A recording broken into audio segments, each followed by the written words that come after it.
প্রিয় বন্ধুরা, আসসালামু আলাইকুম। আমি এখন পড়তে যাচ্ছি পল্লীকবি জসিমউদ্দিনের বাঙালির হাসির গল্প থেকে আরও একটি গল্প।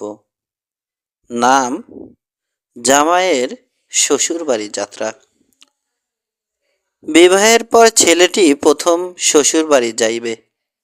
সে গোপনে কিছু টাকা পয়সা সংগ্রহ করিয়া বউয়ের জন্য একখানা শাড়ি, কয়েক গাছা চুড়ি আর এক ছড়া পুতির মালা কিনিয়া সঙ্গে লইল। যাইবার সময় মা উপদেশ দিলেন, বাবা, শ্বশুরবাড়ি যাইতে কাউকে সঙ্গে লইবে না। আর সেখানে গেলে তোমার শাশুড়ি তোমাকে নানা রকম জিনিস খাইতে দিবে, কিন্তু তুমি যদি তার সব খাও, লোকে বলিবে জামাই পেটুক। তাই শাশুড়ি কিছু পাতে দিতে গেলেই প্রথমে না না বলিবে। ছেলে মায়ের সকল কথা অক্ষরে অক্ষরে পালন করিবে, এই প্রতিজ্ঞা করিয়া শ্বশুর বাড়ির পথে রওনা হইল।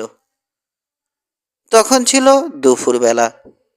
পথ চলিতে চলিতে দুপুরবেলা গড়াইয়া পড়িল। সে পিছন ফিরিয়া দেখিল, তাহার সঙ্গে সঙ্গে ছায়া আসিতেছে।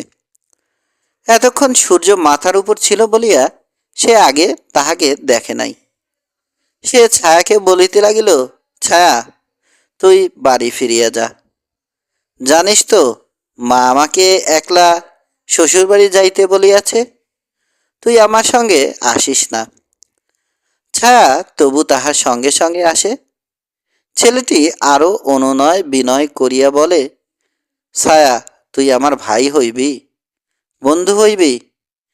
আমার গাই বিয়াইলে তার দুধ দিয়া তোকে লাডু বানাইয়া দিব, উড়কি ধানের মুরকি খাইতে দিব, আম কাঁঠাল ভাঙিয়া দিব, তুই ডালে বসিয়া খাইস। দেখ, তুই আমার সঙ্গে আসিস না। ছায়া তবু তাহার পাশ ছাড়ে না। ছেলেটি আবার বলে, ছায়া, সোনা মানিক, তুই যদি এমন করিয়া আমার পাশ লইবি, তবে যে আমার শ্বশুর বাড়ি যাওয়া হয় না। ছায়া তবু তাহার সঙ্গে সঙ্গে আসে। ছেলেটি তখন বউয়ের জন্যে যে এক ছড়া পুতির মালা লইয়া আসিয়াছিল, তাহাই পথের মধ্যে ফেলিয়া দিয়ে বলিল, ছায়া, তুই এই মালাটি লইয়া বাড়ি ফিরিয়া যা, আমার সঙ্গে আসিস না। তখন একখণ্ড মেঘে সূর্য ঢাকা পড়িয়াছিল। ছেলেটি পিছন ফিরিয়া চাহিয়া দেখিল, ছায়া তাহার সঙ্গে সঙ্গে আসিতেছে না। সে খুশি হইয়া জোরে জোরে পা ফেলিয়া শ্বশুরবাড়ির দিকে হাঁটিয়া চলিল। কতক্ষণ পরে সূর্যের উপর হইতে মেঘ সরিয়া গেল। ছেলেটি পিছন ফিরিয়া চাহিয়া দেখে ছায়া আবার আসিয়া তাহার পাশ লইয়াছে। ছেলেটি বলিল, ছায়া, তুই আবার আমার সঙ্গে সঙ্গে আসিতেছিস? আমার বউয়ের জন্য 2 জোড়া কাচের চুড়ি লইয়া আসিয়াছি, তুই তাহাই লইয়া বাড়ি ফিরিয়া যা, আর আমার পিছু লইস না। এই বলিয়া সে 2 জোড়া চুড়ি পথের মধ্যে ফেলিয়া দিল। তখন সে একটি বনের মধ্যে আসিয়া পড়িয়াছিল। সে পিছন ফিরিয়া চাহিয়া দেখিল, ছায়া তাহার সঙ্গে সঙ্গে আসিতেছে না। ছেলেটি আরো জোরে জোরে পথে চলিতে লাগিল। খানিক চলিয়া বনের পথ শেষ হইল। এবার পথের উপর বিকালের রোদ উঠিয়াছে। ছেলেটি পিছন ফিরিয়া চাহিয়া দেখিল, ছায়া এবার আরো বড় হইয়া তাহার পাছে পাছে আসিতেছে। ছেলেটি তখন আরো অনুনয় বিনয় করিয়া বলিল, ছায়া, তোকে আমি পুতির মালা দিলাম, 2 জোড়া চুড়ি দিলাম, তবু তুই আমার পাশ ছাড়িলি না। আর তো আমার কাছে একখানা শাড়ি মাত্র আছে, তাও যদি তোকে দেই, তবে বউয়ের কাছে কি লইয়া হাজির হইব? ছায়া, সোনা মানিক, তুই বাড়ি ফিরিয়া যা। ছায়া তবু যায় না। তখন শাড়িখানা পথে ফেলিয়া দিয়ে সে বলিল, ছায়া, শাড়িখানা লইয়াই তুই বাড়ি ফিরিয়া যা। এবার বেলা ডুবু ডুবু, সন্ধ্যা হয় হয়। ছেলেটি পিছন ফিরিয়া দেখিল, ছায়া চলিয়া গিয়াছে। সে জোরে পা ফেলিয়া নানা পথ ঘুরিয়া শ্বশুরবাড়ি আসিয়া উপস্থিত হইল। জামাই শ্বশুরবাড়ি আসিয়াছে। শাশুড়ি কত রকমের খাবার তৈয়ার করিয়াছে, কিন্তু খাইতে বসিয়া জামাই মায়ের উপদেশ মনে মনে আওড়াইতে লাগিল। মা বলিয়া দিয়াছিলেন, শ্বশুরবাড়ি যাইয়া কম করিয়া খাইবি। শাশুড়ি জামাইকে খাওয়াইতে বসিয়া তার পাতে এটা দেয় ওটা দেয়। জামাই কেবল বলে, না না, আর দিবেন না।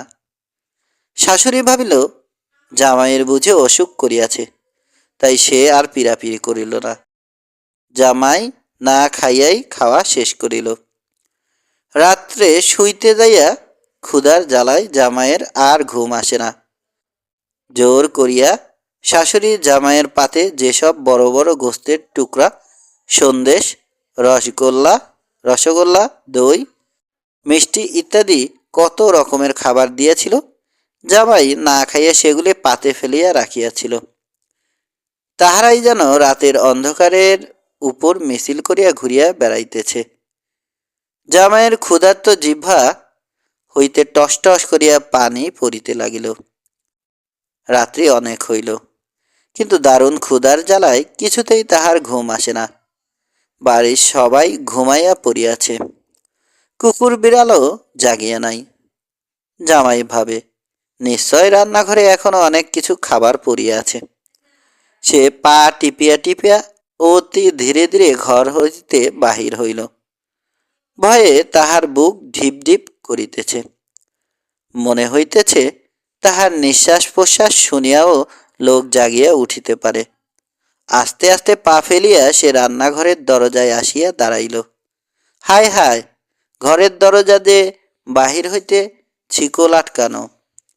দম বন্ধ করিয়া সে অতি সাবধানে সেই শিকল খুলিয়া রান্নাঘরের ভিতরে প্রবেশ করিল। এ হাঁড়িতে পেঁয়াজ রসুন ও পাতিলায় মুগের ডাল, ওখানে মাছ কাটা বটি। অন্ধকারে হাতড়াইয়া কিছুই ভালো মতো বুঝিবার জো নাই। একটি হাঁড়ির ঢাকনি খুলিতে কতকগুলো মুরগির ডিম তাহার হাতে লাগিল। একে তো দারুণ ক্ষুধা, তাহার উপর খাইবারও অন্য কিছু নাই। সে তাড়াতাড়ি 2-3টি ডিম উঠাইয়া মুখে পুরিল। এমন সময় অসাবধানে হাত নাড়িতে একটা হাঁড়ি আর একটি হাঁড়ির উপর পড়িয়া শব্দ করিয়া ভাঙিয়া গেল। অমনি বিড়াল ম্যাও ম্যাও করিয়া ডাকিয়া উঠিল। বিড়ালের ডাক শুনিয়া উঠান হইতে বাঘা কুকুরটি ঘেউ ঘেউ করিয়া তাড়িয়া আসিল। শ্বশুর জাগিল, শাশুড়ি জাগিল, শালাশালি সবাই জাগিয়া কলরব করিয়া উঠিল। এ বাড়ি হইতে ও বাড়ি হইতে সে বাড়ি হইতে কেহ লাঠি লইয়া, কেহ সরকি লইয়া, কেহ রামদাল লইয়া ছুটিয়া আসিল। চোর চোর, বাড়িতে চোর ঢুকিয়াছে। সকলে আসিয়া দেখিল রান্নাঘরের দরজা খোলা। নিশ্চয় চোর রান্নাঘরেই লুকাইয়া আছে। ধর ধর, চোর ধরো। সকলে রান্নাঘরে আসিয়া দেখিল জামাই ডিমের হাঁড়ির সামনে বসিয়া কাঁপিতেছে। শ্বশুর ডাকে, ও জামাই, কি হইয়াছে? জামাই কোনো কথাই বলে না। শাশুড়ি কাঁদিয়া উঠিল, হায় হায়, আমার জামাই বুঝি আর বাঁচিবে না। বাড়ির কাছে ছিল এক নাপিত ডাক্তার, তাহাকে ডাকিয়া আনা হইল। সে জামাইয়ের হাতের নাড়ি পরীক্ষা করিল, বুকের ঢিপঢিবানি গুনিয়া দেখিল, কিন্তু রোগের কোনোই লক্ষণ খুঁজিয়া পাইল না।